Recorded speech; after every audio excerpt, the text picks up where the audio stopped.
Hi, Hello. Hey, how are you guys? doing good. Great. Well, thanks for doing this because I know we're all excited for this big like cinema experience. But before I even get into it, I just have to give you guys credit. I mean, obviously it's my job, but as a fan, I'm still listening to Trench as if the damn album just came out yesterday. Like that's how you guys are really good. I'm just here to let you know that. Oh, stop. Thank you.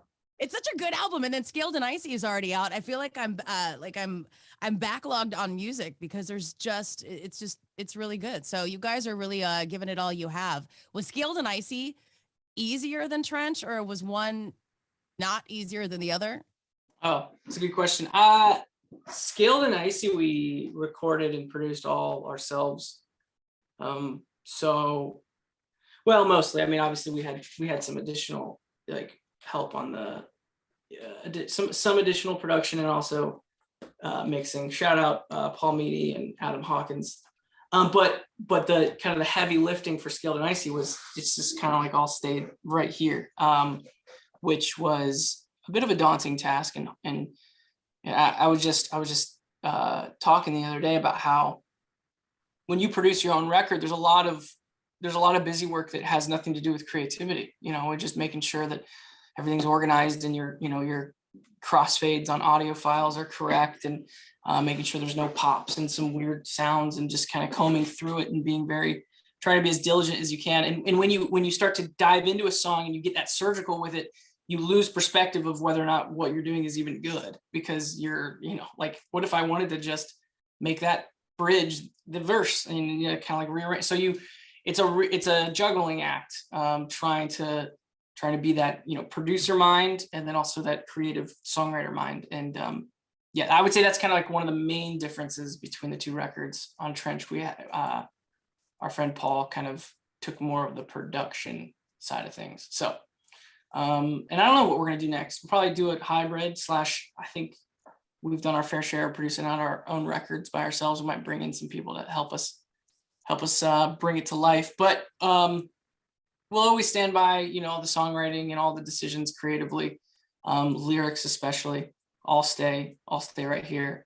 Which is a weird thing to have to promise, because it seems like it's such a normal thing to have happen. A band writes their songs, right? That's just but you'd be surprised. I mean, maybe not you specifically surprised, but people would be surprised how many opportunities there are to just take someone else's song and make it your own, and go, here's our song, and someone else wrote it, and you don't even know what the lyrics mean. You just read it and sang it. And that happens a lot more than we might think. And so we're making sure we're going to stay dedicated to creating and writing our own music for our careers.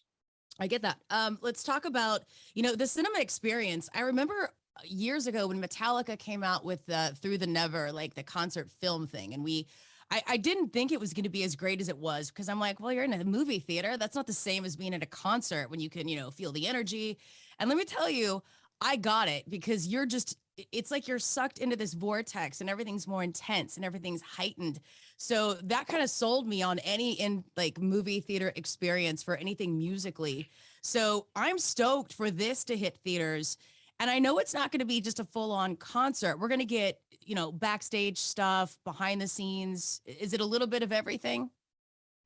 Yeah, it is a little bit of everything. I will say we've already topped Metallica's ticket sales on this, so that's great. Well, that's a no brainer. That's a no brainer. Is it all going to be like, how many performances will we get when we watch it in the theater? Oh, Because the trail, you guys have the trailer up. Everybody watching this already knows at 21 Pilots, the trailer's up for it. So you kind of like, it keeps you wanting more. You don't know what to expect. So kudos to the trailer as well, because yeah, I mean, kind of all over the place. to give some backstory, we did a live stream concert, Yep. All right, ready and go. And everything we're doing in this arena is going out to the world live. And it never really lived anywhere in a kind of like recorded video sense. It was always like hey, if you were there to, purchase I think there's like a $15 ticket to watch it online, it's gone now. And so now to kind of circle back and remix it so that it sounds really great in a theater. And I mean, that's a whole other science that we kind of learned this time around, which is crazy. Just the sound design that goes into mixing in a actual movie theater is fascinating. And yeah, we did this live stream concert. And we knew we had to do it different. You know, we know there were a lot of people who just said, all right, just put up a few cameras and let's get on stage and play our songs. And that's our live stream. We've just felt like that would get really stale so quickly. And so we knew we wanted to do something different than we'd ever seen. So there's different kind of set pieces and different locations, and we're moving and we're, changing, and we have a reason for it all. And there's a beginning and an end and a destination and storyline kind of woven throughout. And so, yeah, it's one of the hardest things we've ever done. I think we worked on it. I think we looked back, it was about 8 months of working on this live stream thing. And now, almost a year later, looking back, and it's going to be in theaters is really rewarding.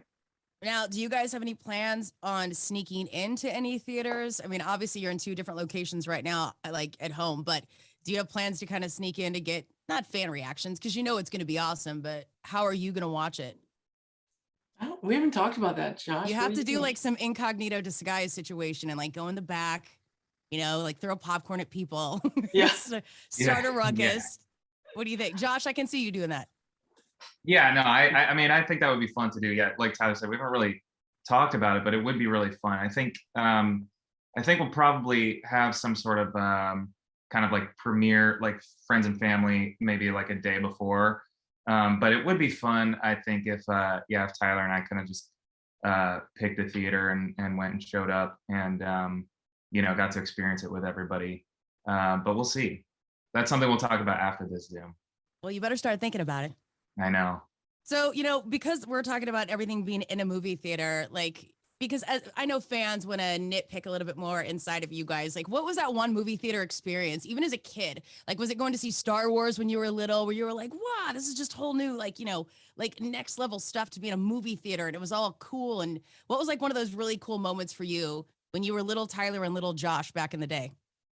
I will say that Lord of the Rings, Fellowship of the Ring, I think I saw 3 or 4 times in theater. I saw it once, not really knowing much about the series. And then it was like, what? And I brought my brother. Next time I brought like some other friends, like, you gotta watch. And then by the end of it, I remember when he chops his head off at the end, I was ready to stand up and like cheer because I like saw it coming. And I remember in the theater, like, I just cheered that an orc got its head cut off. I'm like, this is like the nerdiest thing I've ever done. But I loved it. Those are the best movies where people are interactive and they're clapping and like yelling at the screen. Josh, Yeah. What about you? Yeah, the first movie I saw in a theater, I think, was Toy Story, and I was a kid, and it was one of the coolest. It was just awesome. I think like that's and then it kind of that became the idea of going to a movie. Throughout middle school, high school, and still even today, it's kind of like, all right, I'm being intentional about going to this place, sitting down for the next, hour and a half to 2 hours. This is my job, is to like sit here and watch this. And I think there are times in my life where it's become a real relief to like, maybe I'm stressed about stuff or going through a hard time or whatever, going there and feeling like I'm carving out this time to just kind of like enjoy this alternate world that somebody's created for me. It's awesome. I feel the same way about concerts too. And I think, and when we're on tour and when it's time to go on stage, and I'm kind of just like, all right, 2 hours, this is what we're supposed to be doing, and it's a complete it's just a break. It's kind of a break from the sometimes hard life or hard whatever's going on. And so yeah, to combine those two, music and a movie theater, I'm excited for it. And yeah, I still love going to movies. I just asked you that question, not even thinking about my answer. Mine was Titanic. Back when I was a kid, I actually saw Titanic like 47 times because, it was all the Leonardo hype, but I brought new friends every time, and every time I cried. So it's not as cool as, Lord of the Rings, but that would have been my repeat movie child moment. which is probably awkward because there was like naked time and everything in it. But anyway, that was my thing in the theater. I'm excited to see this in theaters. People can already buy their tickets at 21pilots.film. Now, since I'm speaking for my people here in Houston, we get you guys in concert later in September, which I am super excited for.